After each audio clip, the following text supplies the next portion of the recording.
diner was supposed to be quiet that night.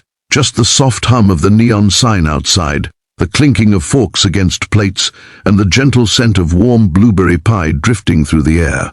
But everything shifted the second 3 men barged in, stomping like they owned the place. Zoe Carson had been sitting in the corner booth, wearing a simple grey hoodie and black jeans, her hair tied back, eyes calm.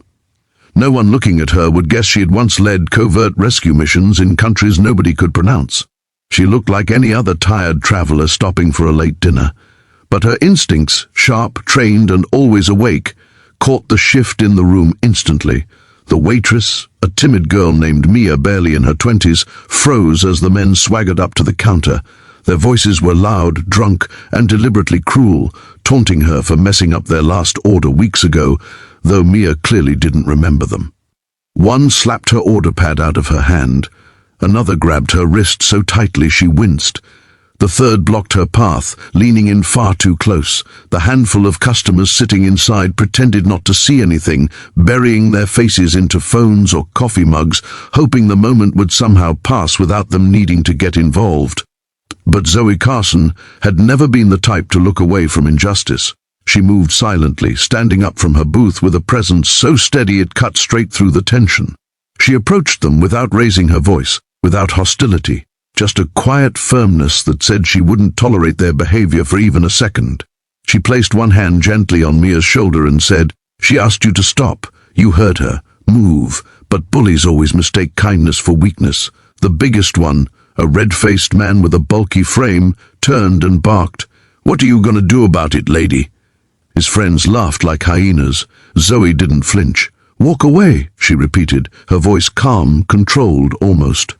Soft, yet sharper than a blade. When the man moved toward her, trying to puff out his chest like a cheap action villain, he reached out to shove her. Mia gasped, because she thought Zoe would stumble. But Zoe wasn't a woman you could shove.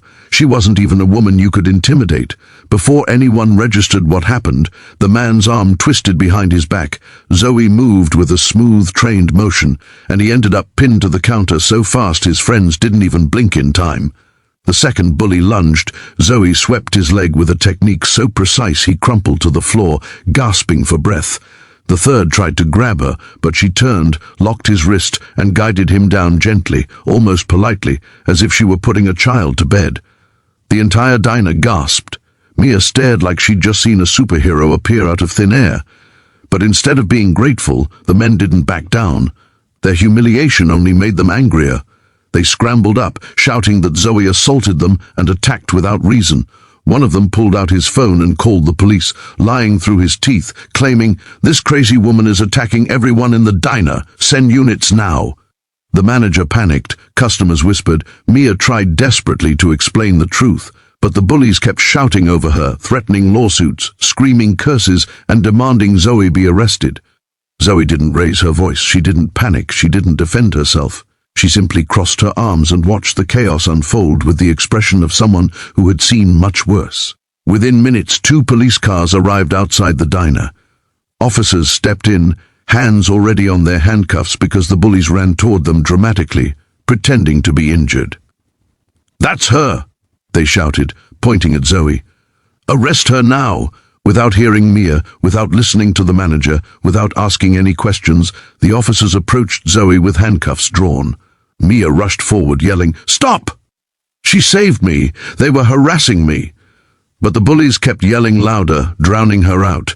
The customers, who had witnessed everything, stayed silent, fearful, uncertain, unwilling to step into trouble.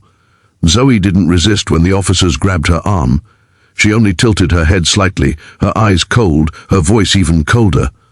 "Officer," she said quietly, "you're making a mistake." But the officer snapped back, "Ma'am, don't make this harder. Hands behind your back." As they clicked the handcuffs around her wrists, the entire diner seemed to hold its breath. Not out of fear for Zoe, no, out of fear for the officers, because even though no one knew who she truly was, Zoe Carson was not just some traveler. She was a decorated Navy SEAL, one who had broken bones of terrorists, saved hostages across continents, and survived missions most soldiers never returned from. And these officers had no idea that the woman they were putting in handcuffs was someone whose training could dismantle all three of them blindfolded. Zoe didn't resist, but she watched the bullies smirk, thinking they'd finally won. They had no idea their night was about to become the biggest mistake of their lives, and the moment the truth came out, the entire world inside that diner was going to flip upside down.